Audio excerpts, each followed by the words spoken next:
chair now lays out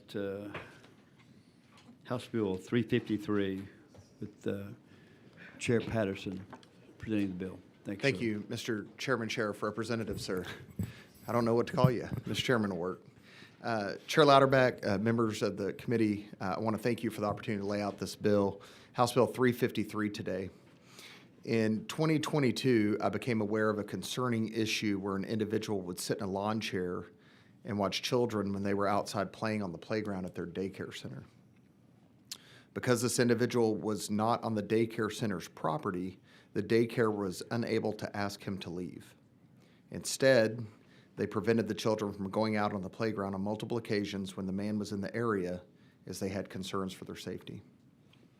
The police were involved in this case multiple times, but as this occurred off the daycare's property, despite being just a few yards away, they apparently had no ability under current statute to stop this man from causing concern at the daycare.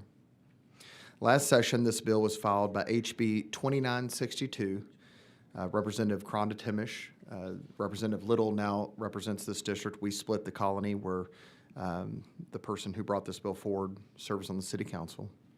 That bill went through the Youth Health and Safety Select Committee, where some of the members had questions about this legislation. Over the interim, I have worked with members who expressed concerns and believe that HB 353 has addressed those concerns. This bill creates a Class A misdemeanor for anyone who enters or remains on a school's or daycare's property or within 250 feet of those facilities and either poses a substantial risk of harm or on multiple occasions has behaved in a way that would be considered inappropriate for a school or daycare setting. Additionally, the offender would have to receive a request from an administrator, educator, or security personnel officer to leave and refuse to leave.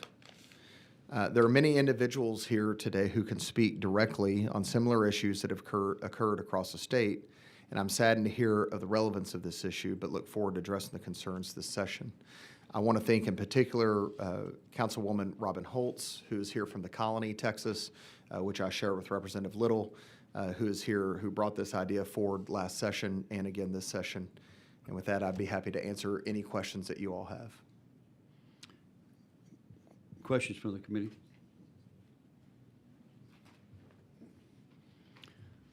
Seeing none, Chris, you're right to close. Yes, sir. Thank you. Okay, thank you. The chair calls Robin Holtz.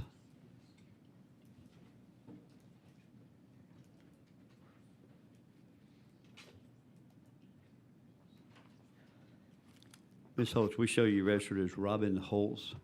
Are you testifying on, for, or against the bill? For. Okay, and you represent? I am representing myself, as Representative Patterson mentioned. I am on City Council in the Colony, but this is not on behalf of City Council. This is just me as a mom here today. And I appreciate all of you committee and state reps for hearing this bill today very much. Well, thank you. We'll show you registered for self. Self. Go ahead. Okay. Committee, a few years ago, as State Representative Patterson mentioned, I enrolled my children in a daycare that I did extensive research on to make sure it was the best daycare that was safe for my children. Upon taking them to daycare and doing their regular drop-offs or picks-ups for doctor's appointments, I would go around through the back of the building where the playground is, because it's a shorter route sometimes for me, and I would notice a man hanging out by the playground while the kids were out there. I became very concerned because this has happened. I saw it a couple of times, and I was asking the school, hey, there's a large man that could overpower those teachers, and he's very close to the children. Can you ask him to leave? And the school was already aware of him. They said this had been ongoing and that they notify the police each time, but the police will no longer come out because he's not on school property and there's nothing they could do. I thought this can't be the law that we have, because by the time this man steps on the school property in the playground, it's going to be too late. There's 20 kids under the age of on this playground at any time, and there's one teacher at these daycare centers. The doors lock automatically. If this man crosses onto the playground, how is a teacher to get a door unlocked, 20 kids to safety, and notify authorities? To me, there's a gap in our law by saying, and I'm sorry, there is a gap in our law that says that a crime has to be committed on school property before we can ask someone to step away from the school. I researched it and I went online and I thought there's no way. I even called the police and asked myself, and they said, we're aware. If he steps on school property, please call us. This went on multiple times. I even asked the man if he needed assistance. Does he need to go somewhere? He likes that area. So I did research, and I found multiple other states that have a law in place that says you cannot be within a certain distance of school property without a lawful purpose. So basically it says if you're within, whether it's 250, 200 feet, you have to have a reason to be there. I thought why is Texas not doing this? Why are we not doing a better job of protecting our children? Our children are selfless. They're selfless. They can't take care of themselves. They don't know if danger is lurking. They're not paying attention like we do as parents when we're out with them. We need to give that barrier and give the power back to the school authorities. Real quickly, in DFW, the main concern lately has been among parents is the issue with child pornography, child abductions, and sex trafficking. My fear is that with this being an issue, we have seen other instances. Even a couple of weeks ago, I sent another video to State Representative Jared Patterson, our state rep, of a different man. This has been multiple individuals. It was not just the one is how it started. There's been multiple individuals. The one most recently backed his car into the parking space by the playground, had his windows rolled down and his shirt off, and he was just sitting there watching the kids on the playground. I went in and notified the school this was going on. Again, he's not on school property. We can't do anything. The police can't do anything. With this issue taking a standard in our state with child crimes, it is awful. It is unacceptable. We should not allow people to have this close of a barrier to our children. They should have their own privacy and be able to play without the threat of someone videoing them or having unlawful thoughts or other intentions, and being able to case the school to see how to get in there or to see how to get the children. That we're giving them unlimited access to see how to commit a crime. It's unacceptable, and our state can do better, and our children are worth the fight for us to do this. Today I'm here as a mom of 3 under the age of 5. And when I'm at work, I just pray that God is watching them. I please encourage all of you to please give this bill a chance. Sorry. Thank you. Please give this bill a chance. Thank you for your testimony. Members, do we have any questions? Thank you very much. Appreciate it. Thank you.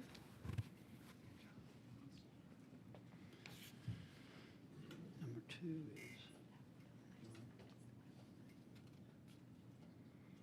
Okay. Chair now calls Astrid Domenico.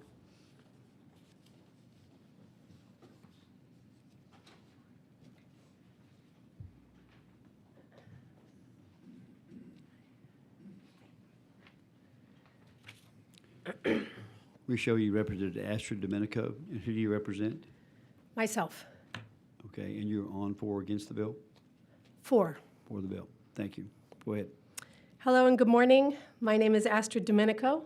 I live out in Manor. I've been in Texas for almost 10 years now, and I'm a parent of a St. Francis school student.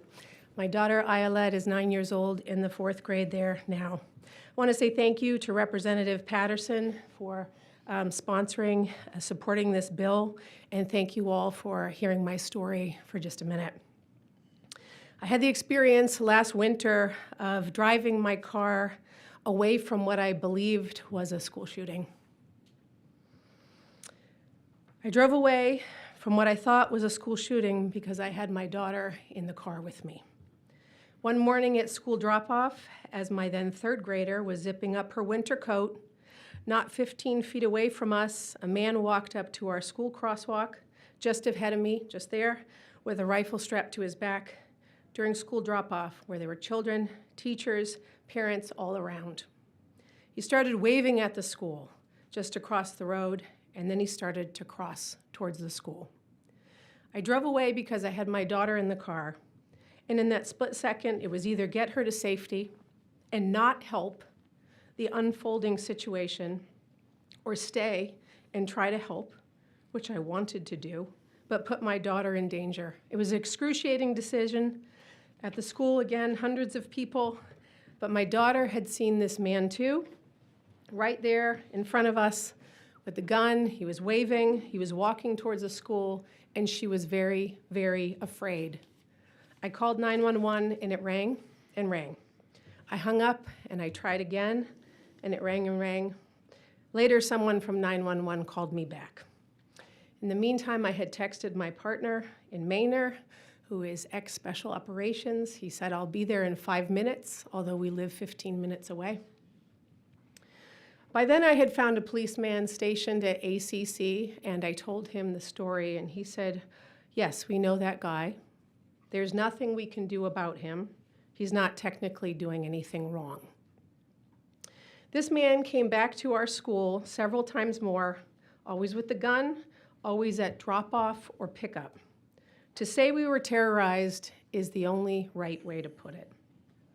Some parents kept their kids out of school day after day those weeks, and some, like myself, brought our kids to school, very worried that we were making a terrible decision. And then we stood outside for hours, patrolled the area ourselves, waiting in case he came back. I think of the teachers and the staff in those 2 weeks who had put on a brave face every day for the kids, and I think of those children so confused and afraid when school should be a place that they can trust. I hope that HB353 stops bad guys like these from ever showing up at our schools and daycares. At the least, I believe it will equip the police to take the right action to better keep our schools and children safe. Please support HB353. Thank you very much. Thank you. Any questions? Members? See none. Thank you for your testimony. Thank you for your time. Thank you. Chair now calls Laura Colangelo.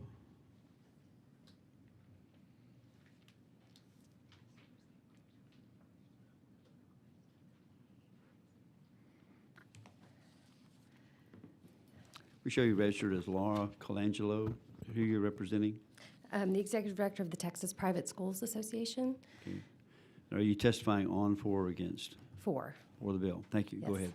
Thank you. Sorry, I just ran, so I didn't have breath. There was a vote happening. My name is Laura Colangelo. I'm the Executive Director of the Texas Private Schools Association.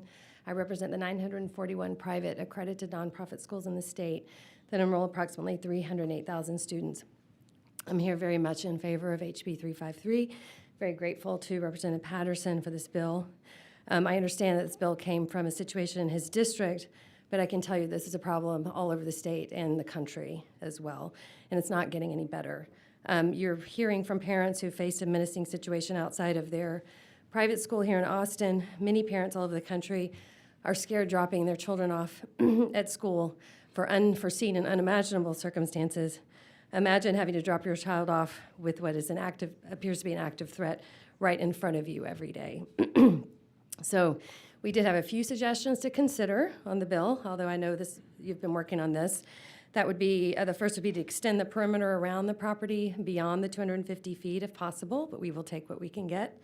The second suggestion is to add to the phrase causes a disruption to the school learning environment to section 30.055B2A, which is the condition for the immediate removal, or perhaps to section B, remove the condition that the perpetrator must present this behavior on more than one occasion and pursuant to the same scheme or course of conduct.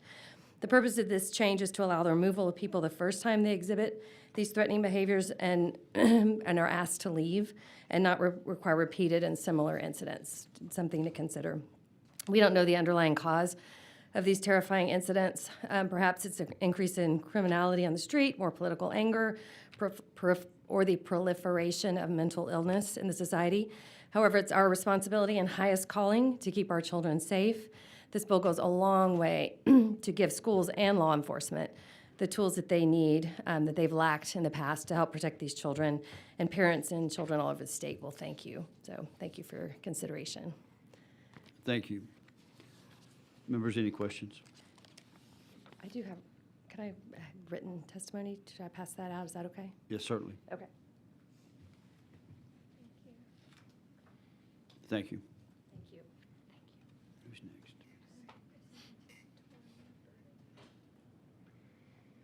Chair calls Victoria Byrne.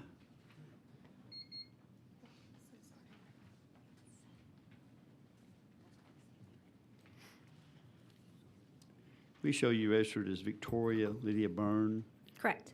self, registered as self. Yes, sir. On for or against the bill? 4, Thank you. Go ahead.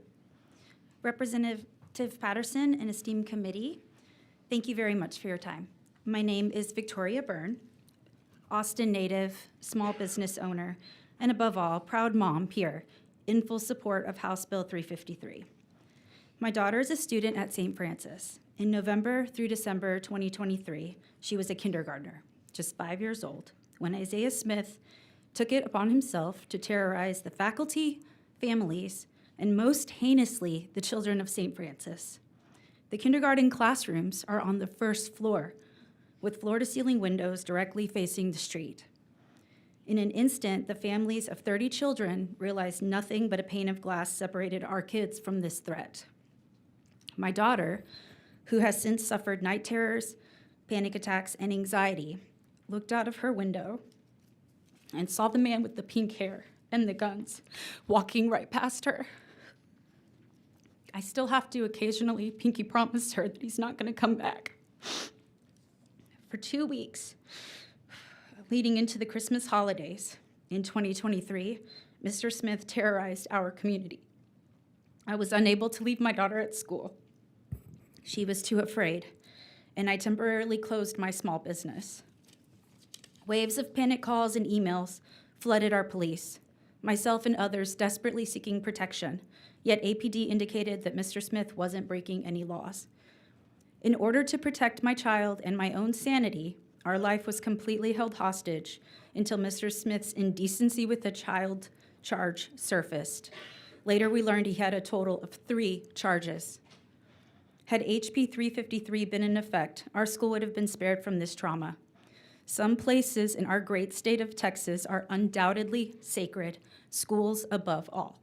Please pass HB353 and help us to protect these sacred spaces. Thank you. Members, question? Representative Moody? Thank you so much. I Chair Moody. appreciate you being here. And I'm sorry, I'm looking at different things on this. The specific conduct that, who was it that told you that it wasn't an offense? Which agency?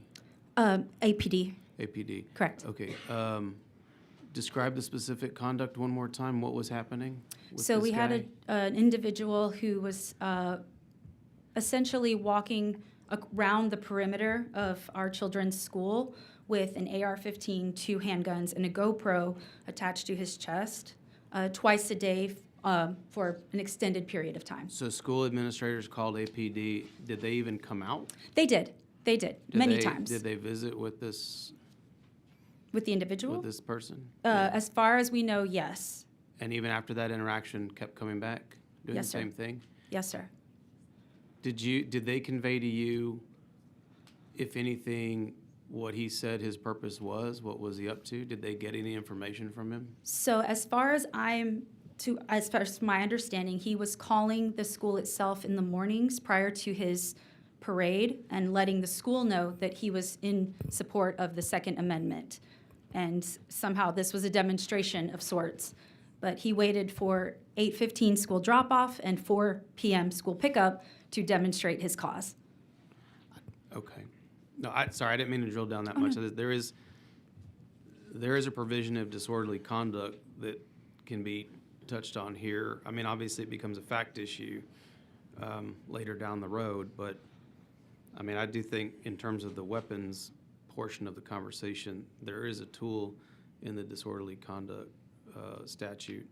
Of course, that may not be sufficient, but I'm just, like I said, I try to look to see where are other, because I know a lot of times you can have this happen either law enforcement side or the prosecutor. I used to be a prosecutor. Sometimes you'd say, I don't know if I'm able to get there, so we're just going to, we've done what we can and we're going to move on. Doesn't mean that it's not available, but it means that they don't think that there's, like, maybe it's not a path that could be successfully gone down.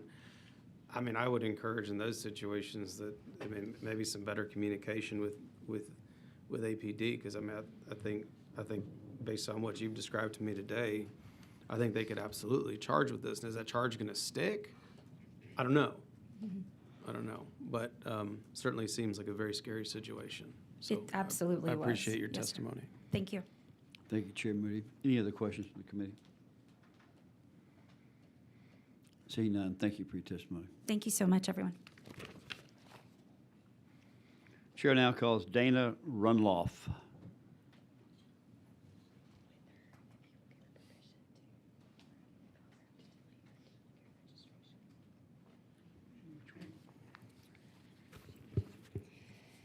Hello, my name is Dana Runloff, Hold on, and hold on just a second. I'm so sorry.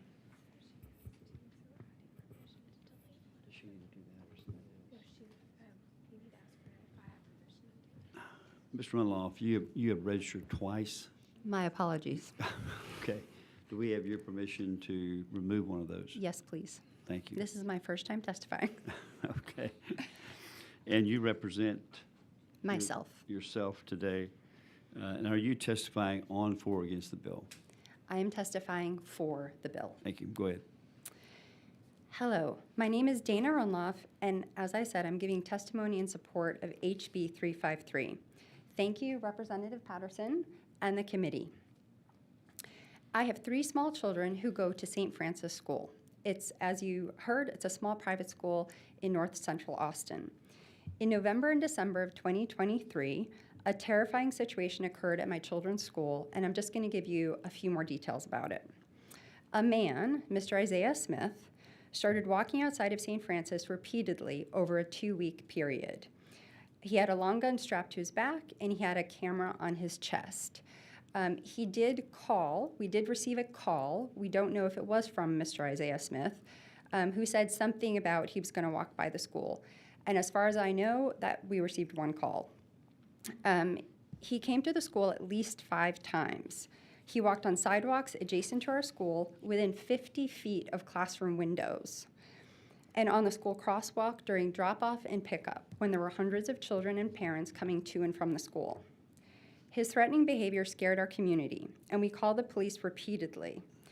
They told us there was nothing that they could do. We had people calling every time he arrived, school administrators called, and we had a large community of parents who called APD, AISD-PD, the FBI, as well as state representatives, all seeking help. During those 2 weeks, my apologies. I also wanted to emphasize that our security guard engaged Mr. Smith. He told him that he was scaring people and scaring children, and he asked him to please stop coming to our school. However, Mr. Smith came back again. During those 2 weeks, it was agonizing as a parent to drop off my children, not knowing if they would be safe. Many days I missed work. I sat out in the parking lot just watching to see if Mr. Smith came back.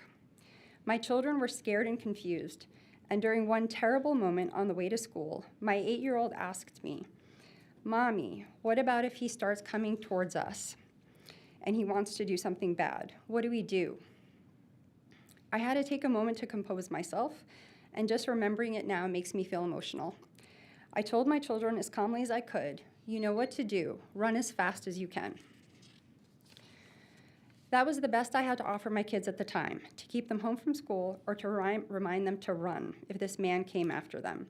It was painfully inadequate. They deserved more. They, like all children, deserve to be safe and to feel safe at school. Mr. Smith was finally arrested on separate pending allegations of child indecency. I'm grateful this alleged child predator was arrested, because only then did he stop terrorizing our school. If HB 353 had been in effect, police could have arrested Mr. Smith for trespassing and spared my children and our school community a great deal of fear and anxiety. I support HB 353. Thank you again. Thank you. Members, any questions? I apologize. I don't want to drill down too far on this, but this is Representative the same situation we just talked about. Yes, so So- you have multiple parents from St. Francis. Okay, this is what I want to drill down on, because I don't think that was the right answer they gave you. I think they could have arrested this man. The testimony or the comment that you said that your security person at the school talked to him and said, you are scaring people, you're causing this effect here, we'd like you to no longer do that. That was information that was provided to him. People are scared here, your conduct doing this is scaring them.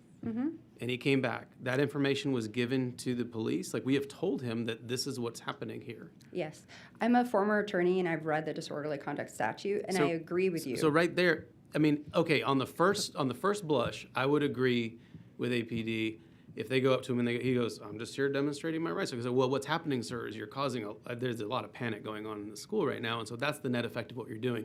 Not against your right to do what you want to do, but that's what's happening." Once he has that knowledge, then he comes back and does the same conduct. He absolutely is doing it with the intent to cause that effect because he knows that's what it caused. Right there, I mean, that's the way I read it, but, you know, I guess people could read it differently. Sorry, it's frustrating to me because these pieces, now that the testimony's been laid out, to me, it seems like this person should have been arrested. But. Could I respond? So although I completely agree with your instincts, all I can say is that we were desperate for help, and we reached out to anyone and everyone in law enforcement that we could, and we were repeatedly told that there was nothing that they could do. So, and that's why we're coming here to support this bill, because we don't want this to happen to us again or another school. And I apologize. Don't take my questioning to say that I don't think you need this. My point, I'm sharing your frustration because I think in that as a father of 3 young kiddos in schools, that I leave back home in El Paso every week, and I think about these things. And I'm empathizing with that conversation that Thank you so y'all much. have had. Did anyone else have any questions? Thank you. Do we have any other questions? Thank you. Thank you very much.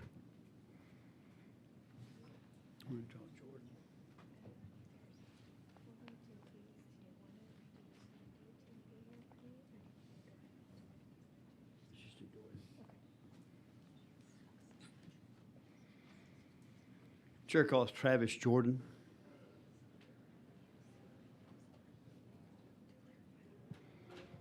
You're registered as Travis Jordan here. That's correct. Registered as, for yourself as a retired firefighter. And are you on, for, or against the bill? I'm for the bill Okay, thank you. Go ahead. and representing my children and their safety. So I was going to say more, but I think our other parents have covered some of it. It's the same school, the same incident. And I believe that this bill would have given law enforcement better tools to help us deal with this situation. So, Thank you. thank you. Any questions for this witness? Go ahead, Representative Bowers. Thank you. With the severity of the instance, I just want to say thank you as a retired firefighter and as a parent for coming up and using your voice, but not repeating exactly what they said. I mean, really, we do feel you and hear what you're saying, so thank you for your testimony and Okay. those before you as well. Thank you. Thank you. Thank you. Can we stand at ease for a couple seconds? I need to ask volunteers on this question because he said he's representing his children, and I don't know if we have to change his registration or not. Okay, we're going to take a slight break for just a minute here to clear up a question.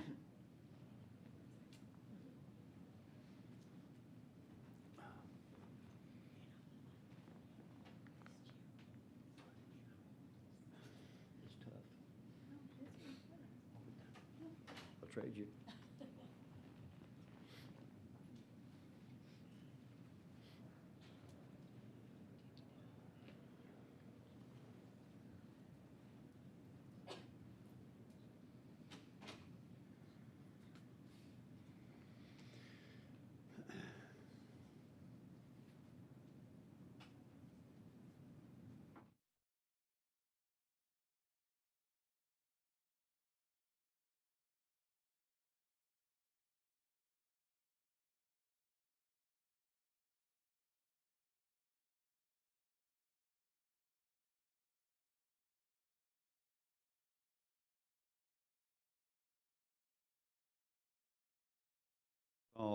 Travis Jordan.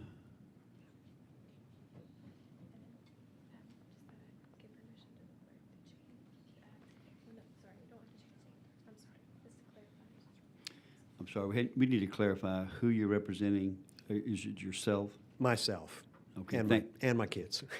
Okay, well, it's got to be one or the other. Myself. Thank you, thank you. Appreciate you. Thank you. Okay, Madeline Green. Chair calls Madeline Green.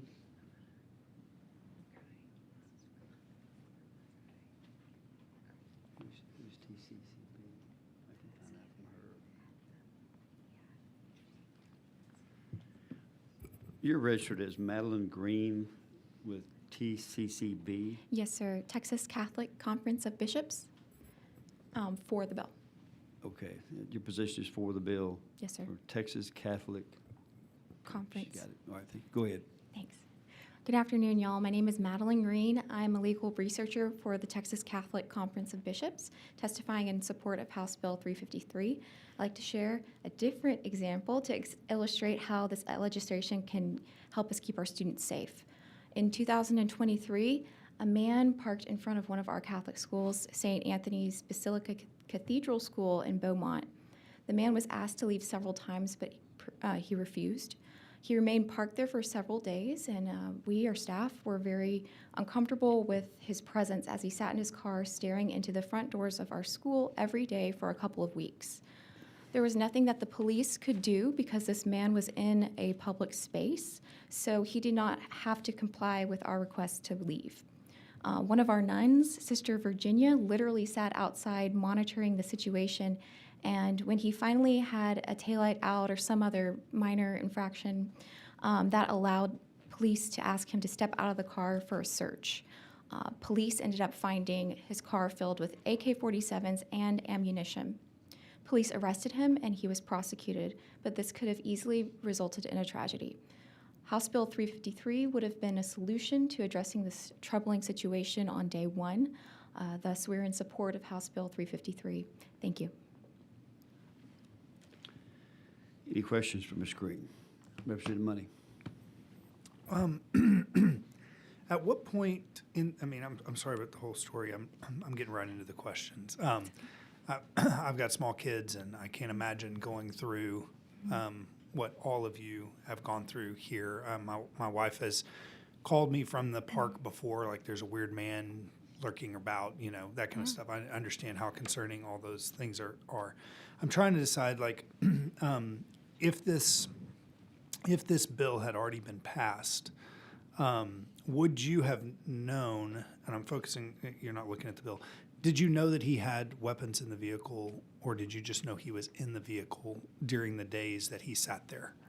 I'm not quite sure. I was actually finishing up law school when this Okay. happened, so All right. I wasn't on staff. But from what I heard, and it was extensively reported on, I think they were recovered later in the police search, but I could be wrong. I can follow up with that information. Okay, and so I think specifically in this statute, and one of the requirements under Section B is that the person either poses a substantial risk of harm to any person, or that they behave in a manner that is inappropriate for school or daycare setting on more than one occasion. And so I'm just concerned that even if this had been passed, if he's just sitting in his car, got nowhere else to sit, I feel safe in front of a school, and I'm just sitting here, would that have been enough to have had him removed?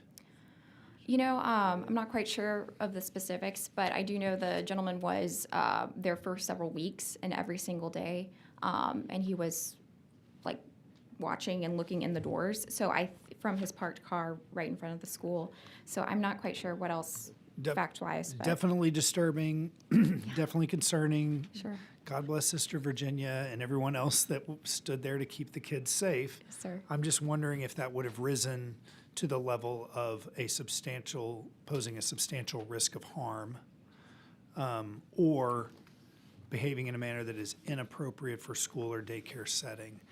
Okay, well, what if he just sits and doesn't look in the door? You know what I'm saying? I'm trying to, I want to address the problem, but not create within the solution an obstacle that then makes it hard to fix the problem, so. I know what you mean. I wish I had a little bit more Okay. information for you, but No, I appreciate that. You answered what I needed. Thank you very much. Yes. Any other questions, Ms. Green? Thank you. Thank y'all.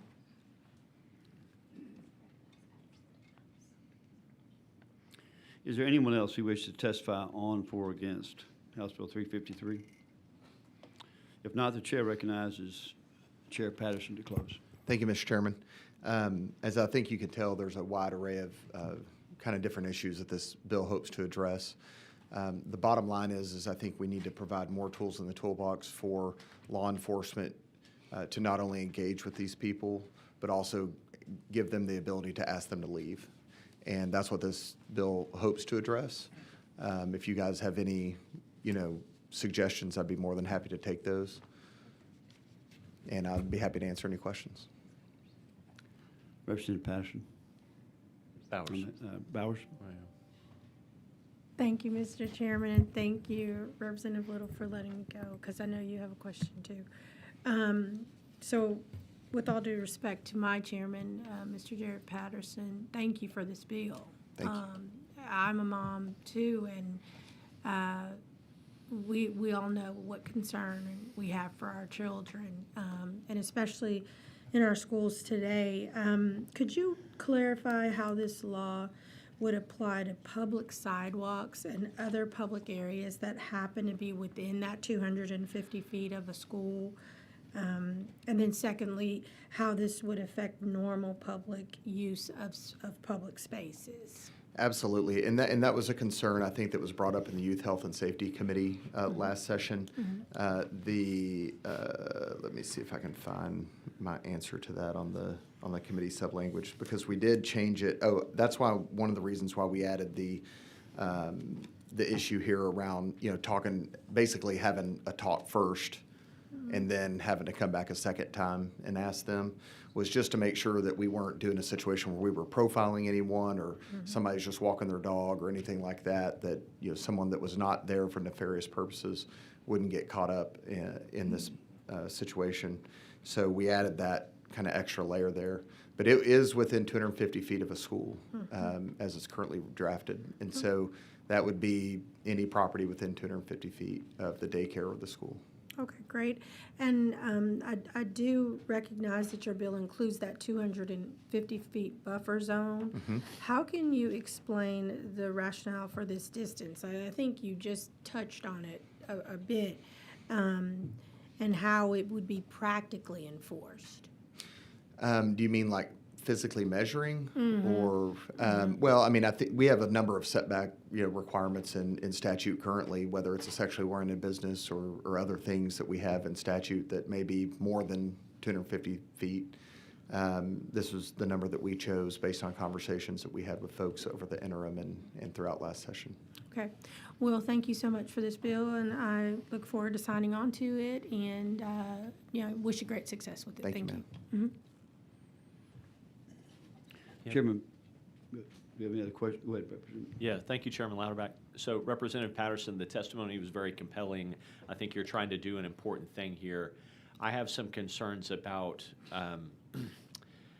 Section B2 of your bill, and it's not so much the content. My concern is that a lawyer is going to argue that it's unconstitutionally vague. And the concern that I have is it says that this person must either pose a substantial risk of harm to any person. I think I'm a little bit concerned about the presence of a firearm constituting that substantial risk and whether that's a slope we want to go down. But my bigger concern is with Section B. It says, on more than one occasion and pursuant to the same scheme or course of conduct behaves in a manner that is inappropriate for a school or daycare center setting. And my concern is without additional definition that somebody's going to say, how do we know what's inappropriate for that setting? How do we know that the behavior crosses the line without a clear standard? And so my concern is that this is going to be very difficult to enforce. I want to pose a question to you and maybe the other members of the subcommittee.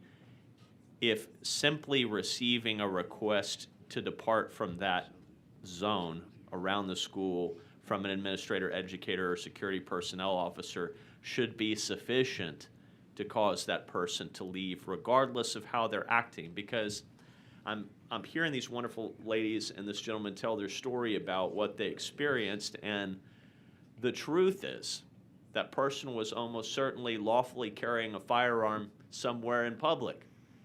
And it's not that we want to illegalize that person carrying a firearm in public, it's that we just don't want them doing it right there in front of a school willy-nilly.